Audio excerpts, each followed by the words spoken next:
Narito ang iyong lingguhang horoscope para sa Aries para sa linggong ito.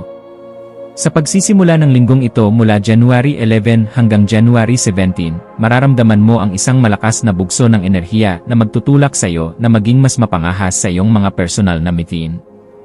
Ang iyong likas na katapangan ay lilitaw sa bawat desisyong iyong gagawin, at magkakaroon ka ng kakayahang simulan ang mga proyektong matagal mo nang pinag-isipan.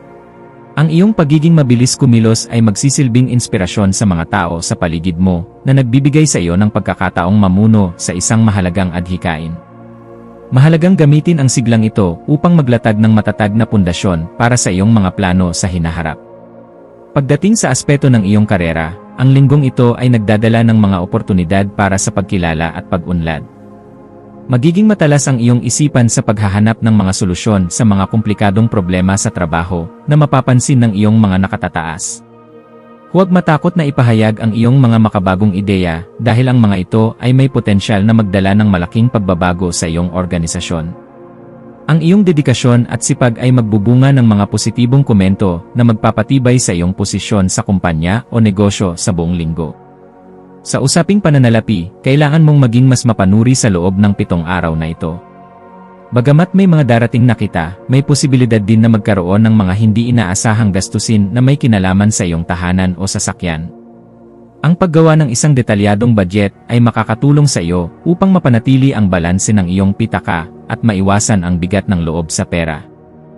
Ang pagiging praktikal sa paggastos at pag-iwas sa mga material na bagay na hindi naman kailangan ay magbibigay sa iyo ng pangmatagalang seguridad mula January 11 hanggang January 17. Ang iyong buhay pag-ibig ay makakaranas ng isang uri ng pagpapanibago at lalim sa linggong ito.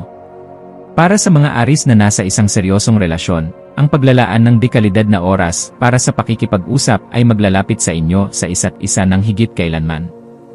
Para naman sa mga naghahanap ng makakasama, ang iyong karisma ay magiging napakalakas, kaya asahan ang mga bagong kakilala na magbibigay ng kulay sa iyong araw.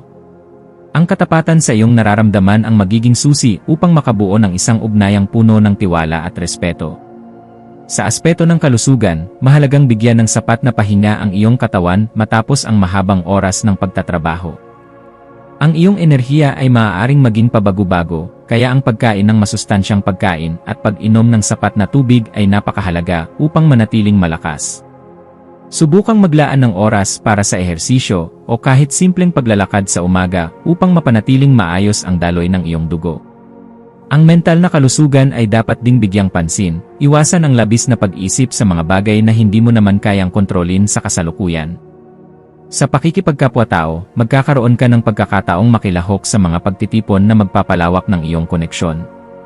Ang iyong pagiging direkta sa pakikipag-usap ay magiging isang bentahe, ngunit siguraduhin pa rin gumamit ng mga salitang hindi makakasakit sa damdamin ng iba. Maaaring may isang kaibigan na lalapit sa iyo para sa payo, ang iyong karanasan ay magiging gabay nila upang malampasan ang kanilang sariling hamon. Ang pagpapakita ng pagmamalasakit sa kapwa ay magbabalik sa iyo ng positibong swerte na magpapasaya sa iyong buong linggo. Ang iyong pagiging malikhain ay nasa rurok din sa linggong ito, kaya gamitin ito sa iyong mga libangan o sining. Maaaring makatuklas ka ng isang bagong paraan ng pagpapahayag ng iyong sarili na magbibigay sa iyo ng labis na kasiyahan at katahimikan. Ang paggawa ng mga bagay na labas sa iyong normal na nakagawian ay makakatulong upang maiwasan ang pagkainip at pagkapagod. Ang bawat obra o proyektong iyong gagawin ay magsisilbing patunay ng iyong husay at determinasyon na maging mahusay sa lahat ng bagay sa loob ng panahong ito. Tungkol sa iyong pamilya, asahan ang ilang mga usaping kailangang pagdesisyonan ng sama-sama sa loob ng bahay. Ang iyong boses ay magiging mahalaga sa pagbibigay ng direksyon, kaya siguraduhing makinig din sa opinyon ng bawat miyembro ng pamilya. Ang pagpapanatili ng kapayapaan sa tahanan ay magbibigay sa iyo ng kailangan mong suporta upang harapin ang labas na mundo ng may kumpiyansa. Ang pagpapakita ng pasasalamat sa mga maliliit na pabor na ginagawa nila para sa iyo ay magpapatibay sa inyong ugnayan bilang isang pamilya. Sa emosyonal na antas, maaaring makaramdam ka ng bahagyang tensyon kung hindi mo mailalabas ang iyong mga hinaing. Huwag kimkimin ang mga emosyon, humanap ng isang taong mapagkakatiwalaan o isulat ang iyong mga saloobin sa isang kwaderno. Ang pagpapalaya sa mga negatibong enerhiya ay magbibigay ng espasyo para sa mga bagong ideya at masayang pakiramdam. Ang Ang pag-unawa sa iyong sariling mga limitasyon ay isang anyo ng karunungan na magliligtas sa iyo mula sa hindi kinakailangang pagkapagod at pagkabigo sa pagitan ng January 11 at January 17. Ang espiritualidad ay magiging malakas na sandigan mo sa linggong ito sa pamamagitan ng pananalangin at meditasyon. Ang paghahanap ng katahimikan sa gitna ng ingay ng mundo ay makakatulong sa iyo upang mahanap ang iyong tunay na layunin. Maniwala ka na ang universo ay gumagabay sa iyong bawat hakbang, lalo na sa mga sandaling parang hindi malinaw ang landas. Ang pagkakaroon ng matibay na pananampalataya ay magbibigay sa iyo ng lakas ng loob na hindi kayang tibagin ng anumang pagsubok o problema na maaaring lumitaw. Ang iyong mga lucky number para sa linggong ito ay 9, 15, 27, at 33. Ang mga numerong ito ay maaaring magdala ng swerte sa iyong mga mahahalagang transaksyon o maging gabay sa pagpili ng tamang panahon para sa iyong mga aktibidad. Para naman sa iyong lucky color, ang kulay pula o red ay magpapatindi ng iyong sigla at proteksyon, habang ang kulay puti o white ay magdadala ng kalinawan sa iyong kaisipan at kapayapaan sa iyong puso sa buong linggo.